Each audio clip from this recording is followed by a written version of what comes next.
So I was recently asked a question in reference to a video I made about improving your forward fold and how femoral internal rotation can limit femoral flexion and what the relationship is between the two, and also how pelvic position can affect how the femur moves within the socket. So when we test femoral flexion, so if I'm testing someone bringing their knee toward their chest, oftentimes what we'll find is they'll get a block at around 90 degrees or a pinch in the front of the hip. And this can be due to one of two things. First thing is a limitation of femur on pelvis flexion or internal rotation, okay? So this could be an inability for the muscles, for the hip extensor muscles and hip rotator muscles to eccentrically elongate to afford space for the femur to flex. Or this could be due to a limitation in the pelvis to move posteriorly in reference to the femur to afford more space for the femur to flex. So let's explain these two. So a compensation we'll see when we test hip flexion is if we run out of room, say we get that blockage at 90 degrees, oftentimes we'll see the femur deviate into abduction and external rotation to clear space for the femur to flex so it doesn't run into the bones of the pelvis, okay? In order for the femur to stay in the sagittal plane in direct hip flexion, the femur needs to internally rotate past around 90 degrees to stay in the sagittal plane so the femoral neck doesn't run into this acetabular rim, okay? So it needs to internally rotate a bit to stay in that sagittal plane. So oftentimes, like I said, the compensation will be either the femur abducts or externally rotates, or what you'll see is the pelvis will turn away, as that's a relative external rotation, which will give it more space to flex. Oftentimes we'll see somebody with an inability to posteriorly tilt the pelvis relative to the lumbar spine and hip. And the relationship between pelvic tilt and flexion is such that an anterior pelvic tilt, so if the pelvis is a bowl of water or we're trying to spill the water out the front, what this is a relative hip flexion, okay? And we know hip flexion kind of correlates with hip internal rotation because an anterior pelvic tilt, functionally, you could just try this. If you just anteriorly tilt your pelvis, you'll automatically feel your weight move into the inner edges of your feet, and your femurs will slightly internally rotate. So an anterior pelvic tilt already draws the femur into internal rotation. And a general rule of thumb is you can't move where you're already stuck in.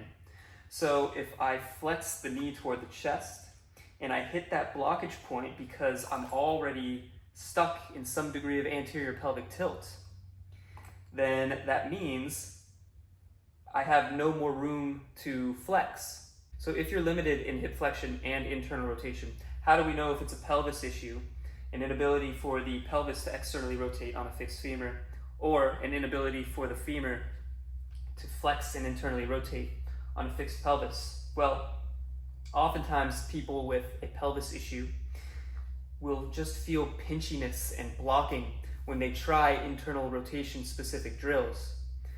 Now, if you can try some of these internal rotation exercises and you feel a stretch during them, then what that would mean is that it is most likely an inability for those deep hip rotators and glutes to eccentrically elongate. So in that case, I would have people work directly on internal rotation of the hip. If it's more of a blockage and you do these internal rotation drills and you're getting nowhere with them, then I would look directly at the muscles that attach to the pelvis and use them to facilitate a pelvic motion to afford more space for you to train the hip internal rotation and hip flexion directly.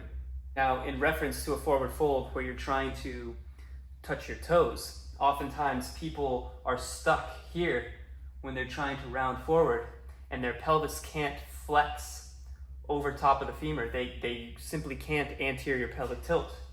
So in that case, what we know is that is relative hip flexion, which goes along with internal rotation. So if we can improve some internal hip rotation, we can get that pelvis to flex forward over top of the femur, so we can then easily access a forward fold. So to summarize, an anterior pelvic tilt will increase the coverage over the femoral head, which will give it less space to flex and internally rotate, because we can't move where we're already stuck in. We're already in some relative degree of hip flexion and internal rotation from top-down perspective. So this is why we actually have more space to flex and internally rotate the femur when we posteriorly tilt the pelvis. And you can just try this.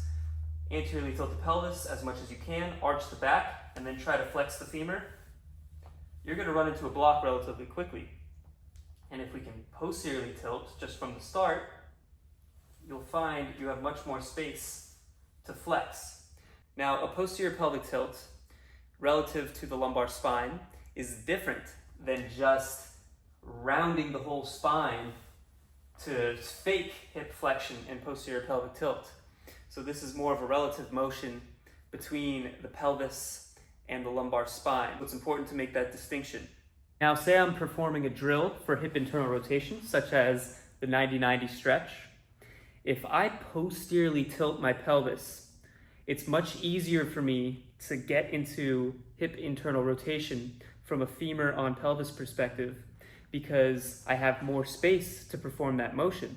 And now it's easier for me to sink my back butt cheek toward the ground. Now, if I start trying to anteriorly tilt my pelvis as much as possible, now I hit a stretch much earlier on in the range. So what I'm doing is taking up slack of internal rotation from both ends. So in this case, I actually find it very effective to stretch internal rotation by trying to internally rotate from both ends of the spectrum. So anteriorly tilting and internally rotating at the femur, I'm maximizing internal rotation. But if I wanted to just be able to express the most amount of internal rotation possible, then I will allow some posterior pelvic tilt so that I can express this range. And now my butt cheek is touching the ground and I have as much range as possible. Now that's an expression of range. If I wanted to train that range, I would try to stay as upright as possible, maybe put a block under my pelvis, and then move into the range, staying as strict as possible. Same thing in a deep squat. Notice it's much easier to drop that knee in if I allow my pelvis to posteriorly tilt. But if I kept a very strict squat, now I have much less space to internally rotate that femur. So I hope this clarifies some things and why hip internal rotation is important to achieve full hip flexion past 90 degrees. And if you have any questions, I understand this is a confusing topic, please reach out via message or comment on the video.